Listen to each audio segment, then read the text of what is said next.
The time is now. Let's make this moment let it young. The time is now.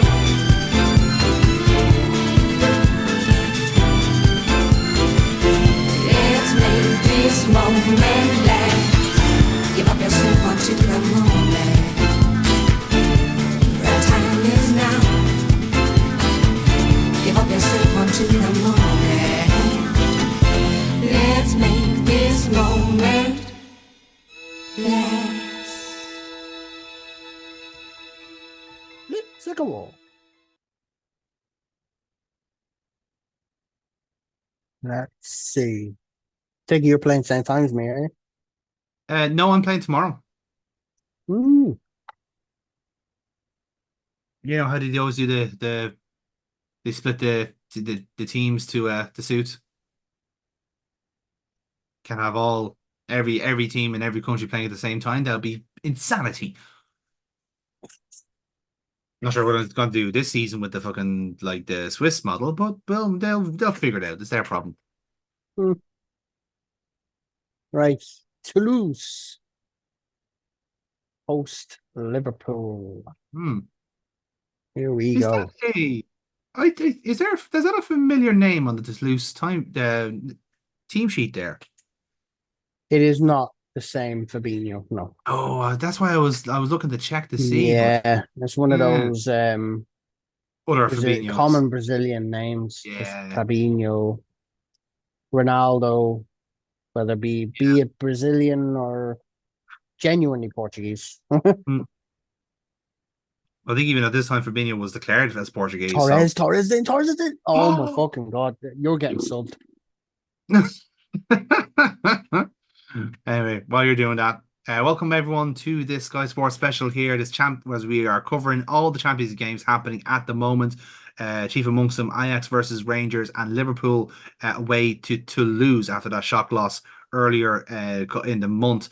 In case you missed it, there were two early games in the Champions League. It was a cracker between Ajax and Roma, and Roma against I lost my notes, but Roma lost 1-3-2 anyway. It was Roma Marseille. Roma Marseille was a 3-2 win in the end, and then Manchester United almost making history with a 9-1 win against Basel. While that is the biggest win in the group stages, it is not the biggest win overall in the Champions League. That still goes to Crusaders losing 11-0 back in 1972, but it certainly was a good effort nonetheless from Manchester. The only blemish on that match was an injury for Carlos Tevez, which we'll hopefully find out about very soon in that. It is all go in Amsterdam, however. We mentioned about Ajax Rangers. It started off strong for Rangers. They're 2-0 up in very quick succession, but Klaas-Jan Huntelaar has just got one back for the Dutch side, as that group has really opened up big time now in the Champions League, as has Liverpool's group at the moment, and they have been bombarding the French team. Dave Armstrong, you're watching the match for us right now. Talk us through. There was a great chance for Fernando Torres earlier on in the game. Yeah, Fernando Torres, again, he's played in towards the 6-yard box. Should score. I mean, it's ridiculous that he hasn't. And again, they may have been bombarding Toulouse. This is what happened in the game at Anfield, where the pressure was on them, on Toulouse. They soaked up the pressure. The shots weren't making the target. Liverpool, majority of possession, but they need to start turning these chances into goals, because teams like Toulouse are going to hit you on the break. The second you concede against them, they're going to lock themselves up. So Liverpool need to turn these chances and this domination into goals soon, or it's going to turn on its head and they're going to be in serious trouble in this group stage. Yes, indeed, because even in that group stage, Shakhtar Donetsk has taken the 2-0 lead against Sevilla. Sevilla, who were considered to be Liverpool's competition in this group, is now currently bottom with only a point to their name. And Shakhtar are currently top of the group at the moment. And that's not the only goal that's just gone in that group. We're going back to Toulouse here. Dave Armstrong, what's happened? Yeah, they finally turned one of these chances into a goal. It's a razor edge. It's a bit of a double-edged sword, because Harry Kewell has gone down with an injury and he's going to be substituted for Yossi Benayoun. But John Arnorisa plays an inside ball right to the foot of Steven Gerrard. He's not going to miss from 7 yards out, and it's 1-0 to Liverpool. However, they have lost Harry Kewell to injury in this first half. Yeah, and again, that will turn the tide in that group. Liverpool now will go back into second place in that group with this result against Toulouse. It certainly is going to be all to play for in that, with Toulouse fancying their chances now against the other two teams, Shakhtar and Sevilla, in that group. Liverpool really do need to win this game to keep their group position alive, really, because again, it will be all down to chance to those other two games in that competition. As we're nearly into the halftime scores here. And it is indeed halftime. So let's go around the grounds at the moment. In Manchester United's group, we've mentioned about Roma and Olympique Marseille ending 3-2 to the Italian side.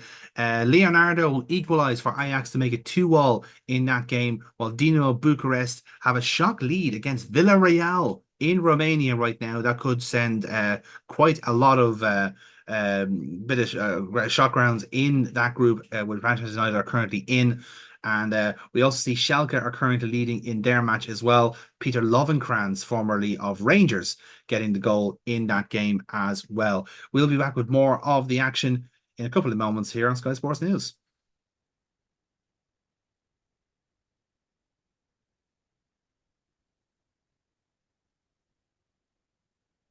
Oh, oh, oh, oh. Needs to pass the ball now. He does. Needs He to does. pass the ball. No excuses there, man. Come on. He's been fucking Oof. outstanding in this game. Yeah, he's great. He's He just has been outstanding. Yeah, okay, I'll let you out of that one. And Sammy, hope you're trying to pass that out. Not gonna fucking go mad at you. elsewhere in the grounds. Inter Milan has just scored against FC Barcelona, a huge game result in that group. Again, we'll try and get clarification on the goal scorer shortly, but that is a massive result in that group. Which is starting to become more competitive as the weeks roll on here in the Champions League. A lot of groups starting to become to the what could be down to the last game, going by certainly this one here in Liverpool's group as well, currently leading 1-0 against Toulouse, while Shakhtar Donetsk still cruising against Sevilla in Ukraine as the moment. Well, actually, as we said about Shakhtar Donetsk cruising, well, not anymore, because Freddie Canute has scored 2 goals in 3 minutes to peg Shakhtar Donetsk back to a level to an all-level game, and that is massive for Sevilla's campaign here in the Champions League, because they are currently bottom of that group and losing significant ground to the other teams. This could very well be a massive game, match day for both Liverpool and Sevilla tonight, depending on how the second halves go here.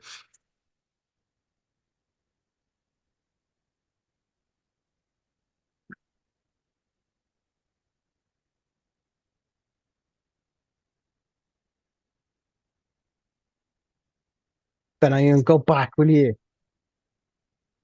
Say start again.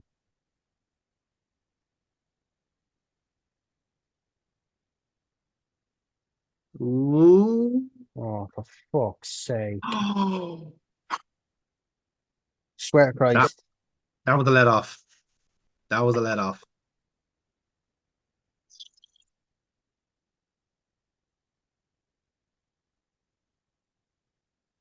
It's saved from rain all the same. Yep.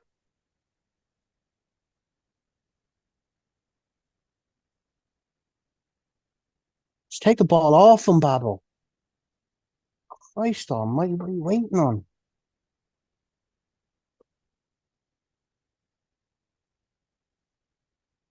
So just as a confirmation, then it wasn't these last time Ibrahimovic who got that goal against. It wasn't Bayern Munich. It was against Barcelona. Forgive me. It was against Bayern Munich, because it's actually Schalke who's 2-0 up right now against FC Barcelona. Peter Lovenkrands again scoring.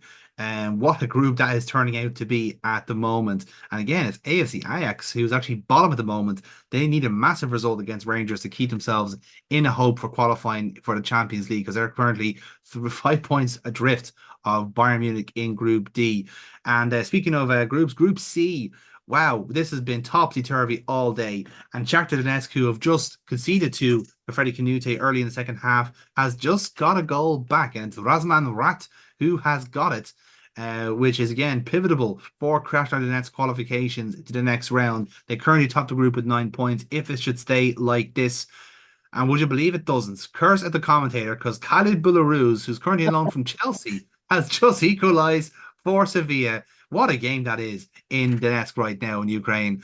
And again, it's back level pegging. And great news for Liverpool there because that puts them back top of the group as things stand.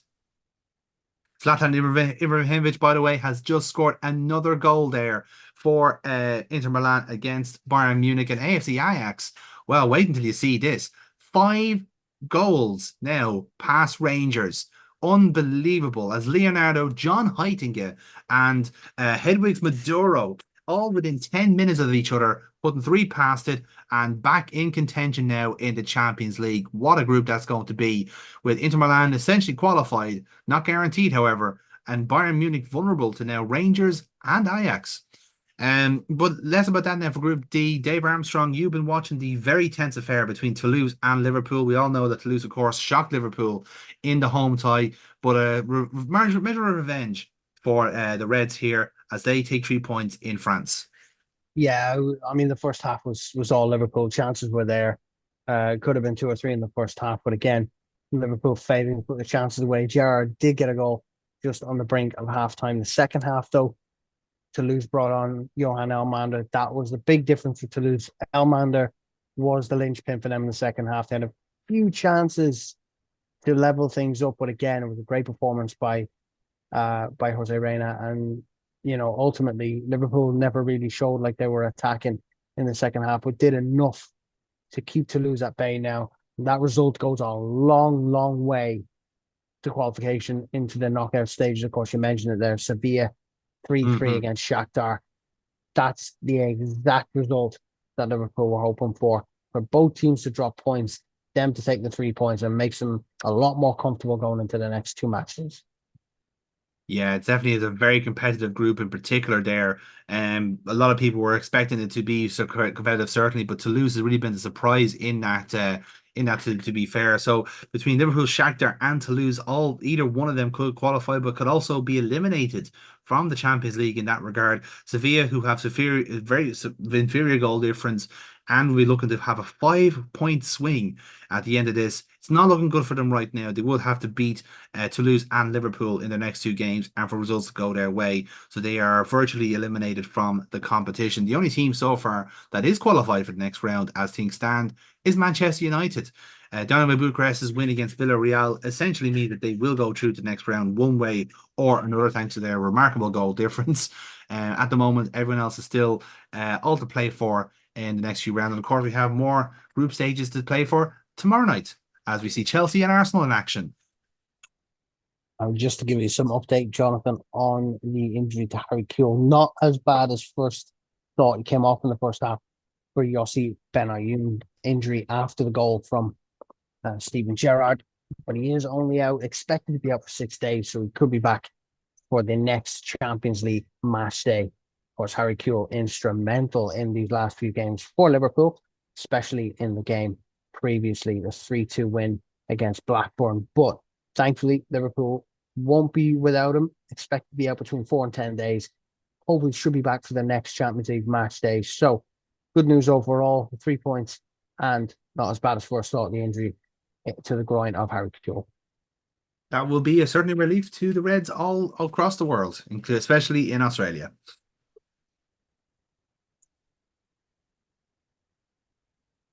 Alrighty. Okay, Grant. Scott Sinclair, nice little report on him. Everything's going nicely with him. Happy to be top once again. Sevilla are out, aren't they? They're pretty much out, yeah. I mean, there is technically a way that they could, if you fuck it up or if Toulouse fuck it up, they might get through. But it is literally like it's in your hands now, essentially. So I think if you have to you basically have to you have to win the next 2 games. There's no actually either way it couldn't. You can't actually take either game easy, unfortunately. Yeah. And kind of same story with us at the minute because of us losing that initial game to Lazio. Like even if we beat Porto, yeah, we can't really take it easy. If Bremen beat Lazio, that'll do us a favor, but we're not through yet. So even regardless of what happens with this game against Porto. So tis what it is, as they say.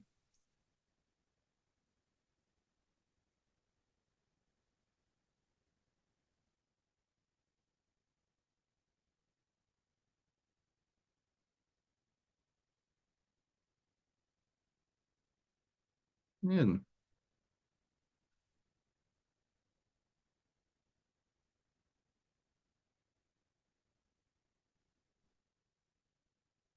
Okay, what have we got? Okay, so Real Madrid skimming past Anderlecht. That's good. Good for them, I suppose. Matthias Kezman. Let's spot it. Matthias Kezman in Fenerbahce doing bits. Best place for him, to be honest. Anywhere as far away from the Chelsea team is good enough for me right now. Right, that was mildly unpleasant. Right, let's do that. Let's do better now. Let's play down the middle now. Mateo Right. Kesman is wanted by United on transfer. Do you know what? That's the pull of Jose Mourinho. He just wants trouble. He just wants trouble. That's all that is. I wouldn't pay any heed to him. Yeah, Right. okay. Some decent nick here. I want to keep it a strong outfit. Well, he's I part want of the 0405 Chelsea squad. Up 4 goals he from it. was. He was Mm. indeed. Yeah.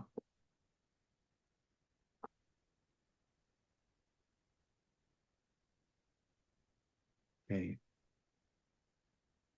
Okay, there's two changes to this team that drew with United. I am giving Shevchenko a game up front and Claudio Pizarro on the left. Considering he's doing so well for me the last few Champions League games, I decided to reward him with more of the same.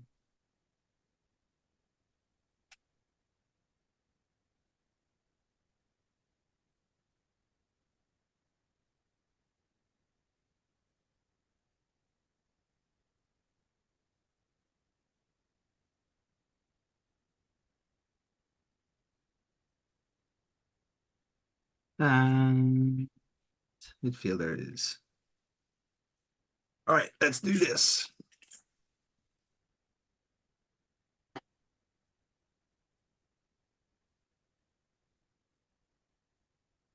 Okay. I will never get sick of that music.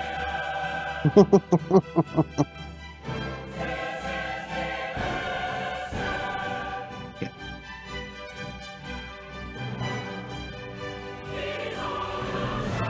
Right, let's jump into Chelsea. V Porto, former Champions League winners in their own right. Oh, okay. Porto's their goalkeeper Helton's just got injured. Oh dear. That's not good for them. No, well, good for you, not for them. No. Elsewhere, actually, Lazio just scored against Werder Bremen. Oh yeah, In our I will do the Sky Sports. Go for it, yeah. So welcome back to Sky Sports News. We will have a look at current scores around the ground where Celtic have taken the lead against Red Star Belgrade. And in that game, it is a tough one, and we need to go Oh, to Stamford Bridge, where there has been a goal. Is it for the Portuguese side, or is it for the Londoners? Jonathan, tell us what has happened. well, it's a bit of a controversial one, Dave, because it's Ricardo Carvalho who scored, and I think the Porto players were disputing if he was offside from the corner, and obviously there's been a bit of back and forth. The Porto players not too happy in this game here, but look, he's well onside here. I think he was the defender on the near post that was playing him on, and Carvalho was just waiting on the far post. This has been a pretty much a trademark of the Chelsea set pieces all season, and Porto just weren't prepared for it. Obviously they had the injury to Helton earlier in the game, which is not help matters. So their second string keeper is in to start off, and we know how good Chelsea are at home, especially in a big game like this. This could be a very long night for Porto. It is halftime around the grounds, and we will give you all of the latest scores from around the grounds. Of course, Arsenal are taking on AC Milan at the Emirates. Adebayor has scored equaliser for Arsenal after Kaká's goal in the 41st, Adebayor in the 43rd. So it's 1-1 at the Emirates for Arsenal. Chelsea, of course, taking the lead on the 28 minutes through Ricardo Carvalho. And unfortunately, FC Porto have had their starting keeper Helton injured in the 4th minute. Lazio are 1-0 up on Werder Bremen. Rocci with the goal there. Olympic Lyonnais are leading Benfica 2-0. Fred and Sidney Govou getting the goals for Lyon, and it is an absolute belter in Belgrade. Celtic 4-2 leading over Red Star Belgrade in Belgrade, which will be a huge, huge result towards staying in Europe. Realistically, Celtic could drop down to the Europa League. However, it is Paul Hartley with 2 unexpected goals from him, and of course Shinsuke Nakamura with another double just on the stroke of half time. It is Celtic 4, Red Star Belgrade 2 away in Serbia. And finally, Valencia lead Rebel Salzburg 3-1. And of course, that man, Nikola Zigic, who is one of the hottest properties in Europe at the moment, his goal scoring form unmatched in any other country or league across Europe. And of course, Albeda and Baraha have got the other goals there. So we will now continue and go into the second half in Europe in the Champions League. And we return to Stamford Bridge. Jonathan, we've just kicked off. How is the feeling inside the ground in London? Pretty subdued, actually, Dave. It's a very, very quiet game overall. Again, I think the injury to the goalkeeper Hilton, I think, may have just kind of taken the atmosphere a little bit out of the game. Porto just looking to kind of try and hit Chelsea on the break. There's been very little chances, really, has to be said. Obviously, there's a couple of changes in the front line for Chelsea. They've really just been focusing on trying to keep everything defensively solid, and that's what they've been doing in the game. But just very few chances to go around. It's actually quite a quiet night here in Stamford Bridge for a change. And AC Milan taking the lead through Massimo Ambrosini in the 52nd minute. And Celtic have a goal from Mullins to make it 5-2 in Belgrade. And a massive, massive night for some clubs here on the European stage. No doubt Chelsea will want to keep up their unbeaten run this season in the league and take that form into the Champions League, where they lead 1-0 against FC Porto. Seem to be in full control here at Stamford Bridge. Just seem to be running the show here, Jonathan, honestly. Yep, just cruising along. That's it. Just like very much like just keeping the team at arm's length. Like, Yeah, keep hold of the ball. Fucking balls like that are going to win you games. But there you go. And we are going to Stamford Bridge, where there has been yet another goal on a pretty routine night for Chelsea. However, we don't know which side it's for. Jonathan, can you tell us what is happening here at Stamford Bridge? That crowd noise has turned from a cheer into an absolute riot. What is going on? well, it looks like the goal has been disallowed, Dave. Andrei Shevchenko has been called off for offside here. The Portuguese players have been called for offsides the entire game, and it looks like this one is actually played off because it looks like Shevchenko was actually offside on that one. Again, it just kind of sparked the light a little bit here at the end of the towards the end of the second half. It was the same story. Chelsea just controlling the game. I think Shevchenko probably feel a little bit hard done by with that offside call, but it is the right decision in the end from the referee. And I think it's just the acronystics of the Porto players that's really annoying the Stamford Bridge locals here tonight.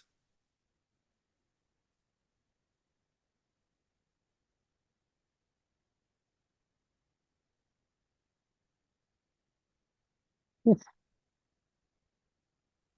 That's a goal kick. Oh, we have to go to Stamford Bridge, where the action has taken yet another disastrous turn for the Chelsea faithful. Jonathan, tell us what is going down at Stamford Bridge. But it looks like the Spanish referee here, Alejandro Hernandez, is about to give a penalty to Porto, and yes, he is. Held the Postiga there. I'll be honest with you, Dave. It looks like a dive to me personally. It's very light contact from Makaleli, but it's going to go to a penalty, and Quaresma puts it away. And Porto are level here against Chelsea. Very hard done by for Chelsea, I have to say. Just a rotten look in a sense, but it just goes to show you had to put these teams away, especially in Europe, or they're going to be let in like this again.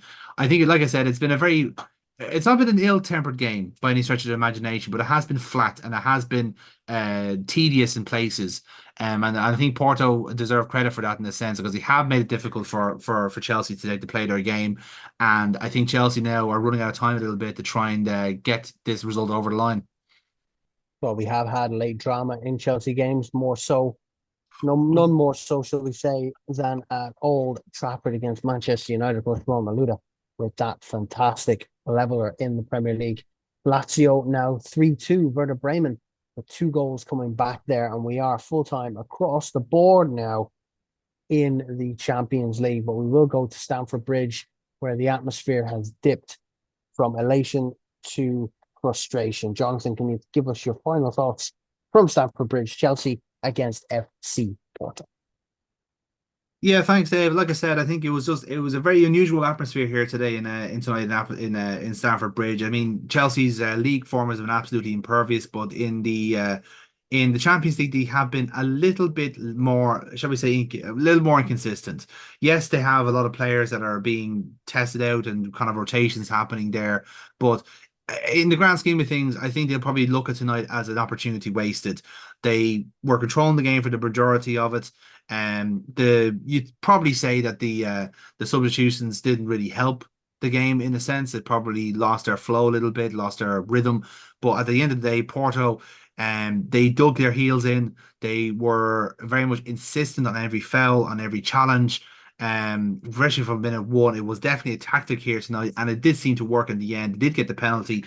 Like I said, I still think it was a very soft challenge on Helder Persigo by Makaleli, but nevertheless, the referee still gave it, and it was put away by Ricardo Quaresma. A fantastic penalty nonetheless.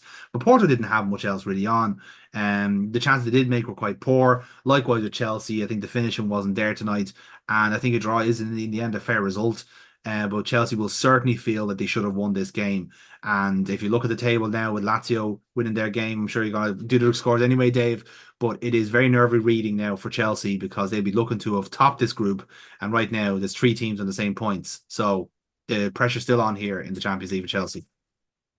We will take a run through the final scores, starting in Lyon. Fred, Sidney Govou, Milan Barros rounding up the scoring for Lyon as they beat Benfica 3-0 at home. In the next game, Valencia, despite a late surge from Salzburg, Gruber getting the second goal for Red Bull Salzburg, and Valencia still coming out 3-2 at home, which pick up 3 points for them now. And that fast forwarded on me. That should not have happened. Damn, I fast forwarded a day and I had the bloody result in front of me. Okay, we can do a diddly do. Hang on 1 second. There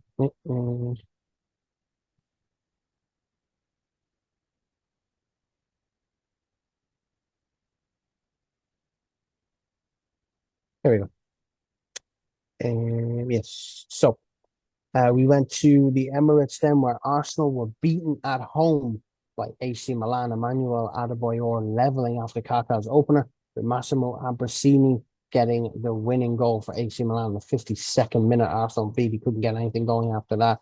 And it was goals galore, of course, as you know, in the Champions League tonight, but no more so than the 8 goals in Belgrade between Celtic and Red Star.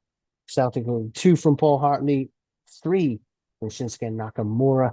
Harry Mullins getting the 6th goal there. Shinsuke Nakamura with a hat-trick on 3rd one from the penalty spot. Red Star scoring 2 goals, with Trushovic on the 27th and 30th minute. And of course, we had the unfortunate draw at Stamford Bridge. If you're a Chelsea fan, Ricardo Carvalho getting the first goal, Ricardo Quaresma with the dubious penalty decision and conversion on the 85th minute. Lazio beating Werder Bremen 3-2, and 3 of those goals came within 5 minutes. Rosenborg getting their goal on the 72nd, 75th minute, and Matea getting the goal for Lazio to win the game on the 79th. So a massive flurry of goals there. And now we move on to the 28th of November, where Chelsea will welcome Lazio to Stamford Bridge, and Celtic host AC Milan at Parkhead. Big games, and one, of course, all eyes will be on Real Madrid and Lyon in the Santiago Bernabeu for the big game between them two, as that group goes down to the wire. Indeed it does.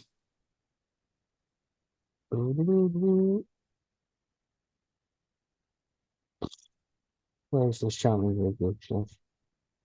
I fucking hate Helder Perstiga. Still top of the group though. To be fair, I know you're all on the same points, but Yeah, that's what has me worried. difference. That's what has me worried. is it just takes one more fucking loss against Lazio and we're in the shitter. So Leon have And already qualified. However, if Real Madrid win, or if Real Madrid beat Leon in any way, shape, or form, they go top of the group and knock Leon down to second. mm, So that next game between them two, if Leon get a draw, they stay top of the group. They're already qualified. doesn't Real even just Madrid. Oh man, doesn't Leon. even try. I'm trying to pick out like what's the most competitive group at the moment because like Group A, like Schalke It's 9, yours. Barca. Yeah, It's like yours. that's Hands down. yeah. It looks like it, doesn't it? Yeah. 7-7-7. We don't have Mm. that in any other group. Mine's the closest with 7-7 and 6. Yeah, But yours is yours by has more far. jeopardy in it because like Sevilla could still technically get out Yeah. of that. It would take a miracle, but they could technically get out of that. But like it all depends on like you'd have to lose against Sevilla and lose against Shakhtar, and I think Shakhtar to lose would have to be a draw for them to get out. And again, goal difference would be a factor. So And that's still all to play for. at the I'm moment, Jabril yeah. Cisse leads the goals. Well, I mean, he's a legend. He's an absolute edgeback. Like, I mean, look at the player. Look at the players we're talking about here. Like these are legends of the game, Dave. Jibril Cisse, Matai Kesman, Nicolas Dikic.